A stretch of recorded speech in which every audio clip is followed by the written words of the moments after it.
नमस्कार जी। सत साहिब। क्या नाम है जी आपका? उर्वशी साहू। कहाँ से आए जी आप? ग्राम चीचा, तहसील पाटन, जिला दुर्ग, छत्तीसगढ़ से। क्या आप संत रामपाल जी महाराज जी के अनुयायी है? हाँ, सदगुरु रामपाल जी महाराज जी से नाम दीक्षा मैंने 24 अक्टूबर 2016 को लिया। संत रामपाल जी महाराज जी से नाम दीक्षा लेने से पहले आप क्या भक्ति साधना करते थे? सदगुरु रामपाल जी महाराज जी की शरण में आने से पहले मैं कृष्ण को बहुत इष्ट के रूप में मानती, इसलिए उसकी भक्ति करती थी और शनिवार का व्रत भी करती थी। मैंने 3 साल तक 93 शनिवार तक व्रत किया था। हमारे जीवन में इतना दुख आया कि परमात्मा की तलाश करते करते बहुत थक गए। और जैसे कि मैं बचपन से ही 7 साल की उम्र से ही मेरे घर के लोगों को बोलना स्टार्ट कर दी थी कि पूर्ण परमात्मा इस पृथ्वी पर आने वाले हैं और मेरे को अपने मिशन को सहयोग देने के लिए भेजे हुए हैं। वो समाज में व्याप्त बुराइयों को जड़ समेत मिटाएंगे, जैसे कि दहेज प्रथा, नशाखोरी, रिश्वत, ये सब जो है ना, उस सबको हटाएंगे और सतयुग जैसा समय स्थापित करने वाले हैं। और मेरे को 2016 में भी मिलने वाला है, ये भी बताया था। क्या आपको समय की जानकारी थी? आपको जो महापुरुष जिसके बारे में आप बचपन से अपने परिवार वालों को बताते रहे हैं, वो आपको कब मिलेंगे? क्या आपको कोई जानकारी थी? बस समय पता था और पूर्ण परमात्मा है ऐसे करके पता था। लेकिन हमारे हिंदू धर्म में व्याप्त जो गुरु है ना, वो लोग कृष्ण को ही पूर्ण परमात्मा समझते थे, तो मैं कृष्ण को ही पूर्ण परमात्मा समझकर उसकी भक्ति करने लगी। कृष्ण को हमेशा अपने साथ रखती थी। स्कूल जाती थी तो उसके अपने बस्ते में छिपा कर ले जाती थी और देखती थी। स्कूल के जो हमारे सर मैडम हैं, उन लोगों से भी ज्ञान चर्चा करती थी कि पूर्ण परमात्मा ऐसा होता है, वो आने वाले हैं ऐसे करके, तो सभी से करने लगती थी। हमारे स्कूल के जो मेरे सहेली लोग थे, वो लोग बोलते थे कि आप संत के जैसे बोला करते हो, बिल्कुल संत के भाषा में बोलते हो, ऐसा करके मेरे को बोलते थे। और मैं बोलती थी कि जो कबीर साहब के जो दोहे हैं ना, वो मेरे को बहुत पसंद आते थे। और ज्ञान चर्चा भी कबीर के दोहे में ही किया करते थे हम लोग स्कूल में। गायत्री मंत्र है वो भी जाप करती थी, रामायण का पाठ करती थी, गीता का, बचपन से ही बहुत पूजा पाठ करती थी सभी देव देवताओं की। आप संत रामपाल जी महाराज जी की शरण में कैसे आई? वो क्या है, संत रामपाल जी महाराज जी की शरण में सबसे पहले जब मेरा कॉलेज में एडमिशन नहीं हो रहा था तो मैं बहुत दुखी थी। उसके बाद कॉलेज से आई और वो सर मेरे से कम परसेंट वाले को दिए थे फॉर्म, लेकिन मेरे को नहीं दे रहे थे। तभी मैंने सोचा कि ये पूर्ण परमात्मा हो ही नहीं सकते कृष्ण। अगर पूर्ण परमात्मा होते तो मेरे साथ ये नहीं होता। बहुत हमारे जीवन में बहुत दुख है, बहुत रोए हम बहुत। जैसे कि मैं कोई अगर मार्ग में चलती थी तो दूसरे जो चले हैं तो उसी मार्ग में कुछ नहीं रहता था, और अगर मैं चली जाती थी उसी मार्ग में तो बहुत काटा सा था। तो मैं जस्ट आई कॉलेज से, इसके बाद दोपहर को सो गई, थोड़ा सा नींद आया। उसके बाद सदगुरु रामपाल जी महाराज जी मेरे सपने में आए और वो साधारण वेशभूषा में थे और संत तो वो सब पाखंड के जैसे कि जटा, 90 नाखून और बाल बढ़ाए, दाढ़ी लंबी, वो सब थे। लेकिन संत रामपाल जी महाराज जी के ऐसे नहीं थे। तो मैं बोली मेरी मम्मी को बोली कि मम्मी एक आए थे एक संत, लेकिन वो बोल रहे थे मेरे को कि आपका एडमिशन हो जाएगा बेटा, आप चिंता मत करना। लेकिन मैं जानती भी नहीं थी वो संत है, लेकिन आत्मा जो है परमात्मा को पहचान लेती थी, लेकिन मेरी आत्मा ने पहचान लिया कि वो संत ही हैं। उसके बाद मेरी मौसी थी एक, तो वो बोली कि मेरे गुरु जी हैं संत रामपाल जी महाराज जी, आप भी उससे नाम दीक्षा ले लो। तो मैं बोली कि वो आपके गुरु नहीं है, वो तो मेरे भी गुरु हैं, वो तो उससे भी मैं भी नाम दीक्षा लूंगी ऐसे करके। और जीवन से बहुत हार चुकी थी। तो संत रामपाल, तब तक तो आपको नाम पता ही नहीं था। जब आपकी मौसी जी ने आपको बताया कि मेरे गुरुजी संत रामपाल जी महाराज हैं, लेकिन तब तक तो आप जानते ही नहीं थे कि ये संत रामपाल जी महाराज जी हैं। तो आपने अपनी मौसी जी से ये कैसे कहा कि ये मेरे भी गुरु हैं? वो क्या है ना कि आत्मा परमात्मा को पहचान सकते हैं, इसी प्रकार मेरी आत्मा ने भी गवाही दिया। तभी मैंने कहा कि ये भी मेरे गुरुदेव हैं। उसके बाद मैंने संत रामपाल जी महाराज जी से नाम दीक्षा लिया। देखिए, जो भी श्रद्धालु संत रामपाल जी महाराज जी से नाम दीक्षा लेता है तो उसको आध्यात्मिक लाभ होते हैं, भौतिक लाभ होते हैं, शारीरिक लाभ होते हैं। आपसे जानना चाहेंगे कि संत रामपाल जी महाराज जी से नाम दीक्षा लेने के बाद आपके जीवन में क्या बदलाव आया, आपको क्या लाभ हुआ? सबसे पहले मेरे को लाभ तो आध्यात्मिक हुआ। मैंने एक दिन परमात्मा से कहा था कि गुरुजी मेरे को इस लोक में रहना नहीं है, मेरे को सतलोक जाना है, मुझे नहीं रहना परमात्मा। तो गुरुजी एक दिन आए सदगुरु रामपाल जी महाराज जी और बोले कि बेटा आपको मैं आज रात को सतलोक ले जाऊंगा ऐसे करके। उसके बाद संत रामपाल जी महाराज जी आए, मेरे हाथ पकड़ कर बोले कि चलो जाएंगे सतलोक ऐसे करके, अपनी मम्मी को बता देना बेटा ऐसे करके बोले। तो मम्मी को जस्ट मैं बताई कि मम्मी मैं सतलोक जाने वाली हूँ, आप डरना मत, मेरे को कुछ नहीं होगा, सदगुरु रामपाल जी महाराज जी मेरे साथ है ऐसे करके। क्या उस टाइम पे आपके माता पिता ने या आपके घर वालों ने संत रामपाल जी महाराज जी से नाम दीक्षा ले रखी थी? जी हाँ, संत रामपाल जी महाराज जी से मेरे परिवार वालों ने, मेरी मम्मी ने भी नाम डाल लिया था। उसके बाद क्या होता है? उसके बाद गुरुजी आए और मेरे हाथ पकड़ कर ले गए। उसके बाद हम लोग पहुंचे काली रंजन के लोग, काली रंजन का लोग जहाँ पर आए वहाँ पर मैंने कहा कि गुरुजी मेरे को काल से बहुत डर लगता है, मैं नहीं देखूंगी उसको, ऐसे करके आंख बंद कर ली। और सदगुरु रामपाल जी महाराज जी ने कहा कि बेटा आप चिंता मत करो, मैं आपके साथ हूँ। उसके बाद हम लोग त्रिकुटी पे आए, त्रिकुटी पे परीक्षा हुआ वहाँ पर, तो सदगुरु रामपाल जी महाराज जी वहाँ छुप गए।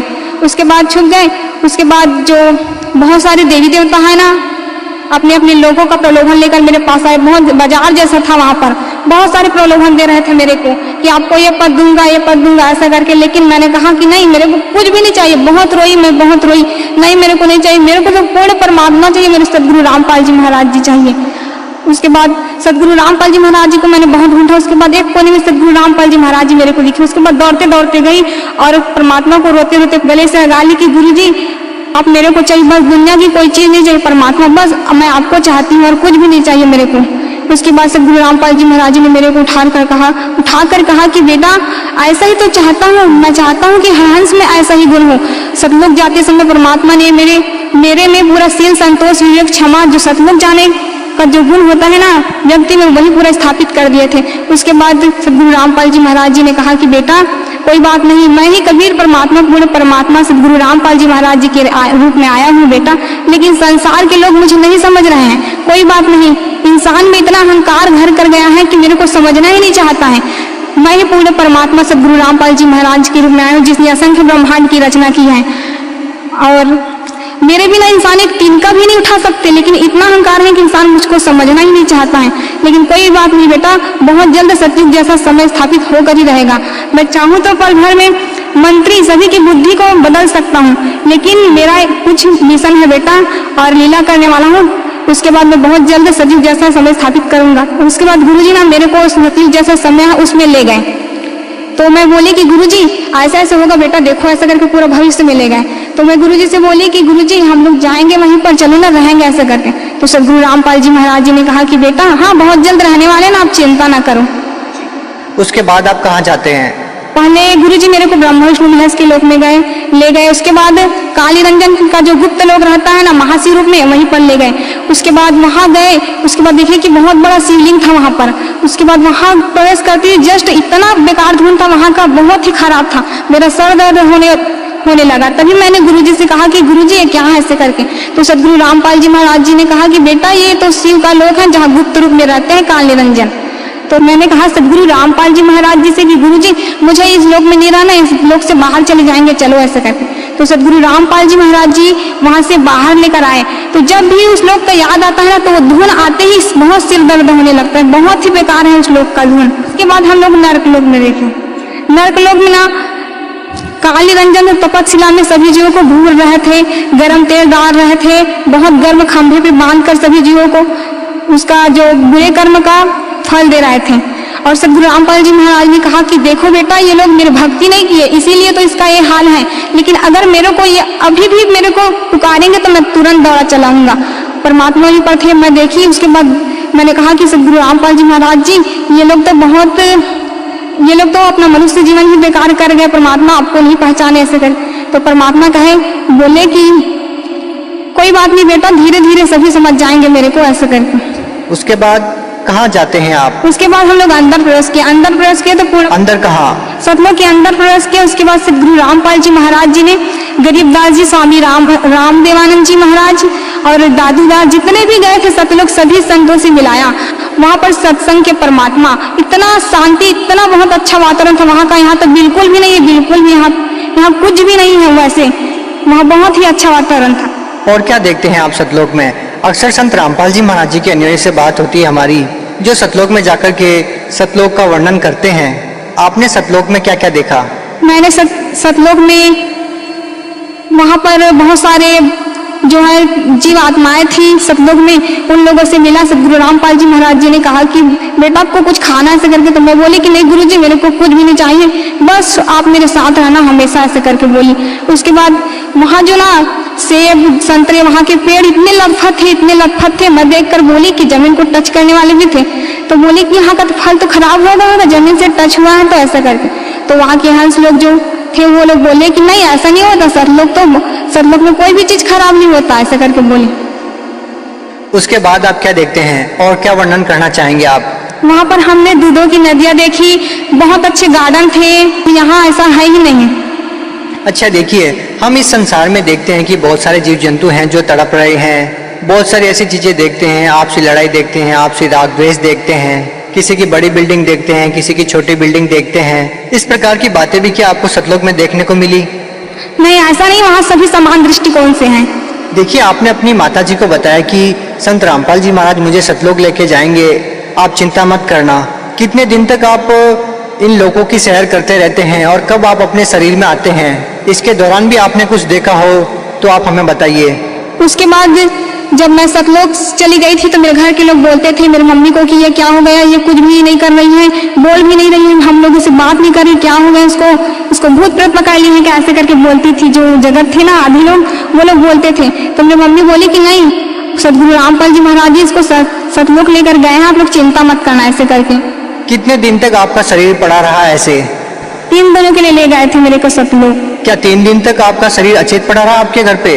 मेरा शरीर अचेत पड़ा था और सदगुरु रामपाल जी महाराज जी मेरी आत्मा को सतलोक लेकर गए थे। उसके बाद जब आप अपने शरीर में पुनः आते हैं तो उसके बाद क्या मतलब किस नज़र से लोग आपको देखते हैं और क्या रिएक्ट आपका होता है? आपके परिवार वाले आपसे क्या बात करते हैं? उसके बाद मेरे परिवार वाले बात करते हैं कि क्या होगा था तेरे को, ऐसा करके बोलते थे। जो पिछले घर में जो भी घटना हुआ था वो सब बोलते हैं। तो मैं बोलती थी कि मेरे को नहीं पता ये सब क्या क्या बोल रहे हो, मुझे नहीं रहना इस लोक में, मुझे जाना है मेरे लोक में जहाँ से मैं आई हूँ, मुझे रहना ही नहीं, करके बहुत रोती थी। मेरी मम्मी बोलती थी कि क्या हो गया है, अरे सतलोक गई थी ना इसीलिए सब हो रहा है। वहाँ पूर्ण परमात्मा सदगुरु रामपाल जी महाराज जी को ले गए थे, यहाँ कुछ भी नहीं है, ये काल का बहुत बड़ा खेल है। कितनी अचरज वाली बात है बहन जी कि लोग नहीं विश्वास कर पाते इस बात पे कि मरने के बाद कुछ ऐसी चीजें हैं जो आप बता रही हैं, लेकिन संत रामपाल जी महाराज जी के अनुयायी एक ही बात बोलते हैं जो आपने बताई। इसी तरह का नज़ारा वो भी सतलोक में देख करके आए हैं और वो आकर के हमारे साथ शेयर करते हैं। तो आप उन लोगों को क्या कहना चाहेंगे इस बारे में जो लोग ये मानते हैं कि सतलोक जैसी कोई चीज़ ही नहीं है या स्वर्ग नरक जैसी कोई चीज़ नहीं है, मरने के बाद किसने देखा है? आप उन लोगों को क्या कहना चाहेंगे? हमने देखा है, सदगुरु रामपाल जी महाराज ने हमको दिखाया है कि स्वर्ग नरक भी है और उससे ऊपर सतलोक है पूर्ण परमात्मा का, जहाँ जाने के बाद इंसान वापस नहीं आता इस संसार में।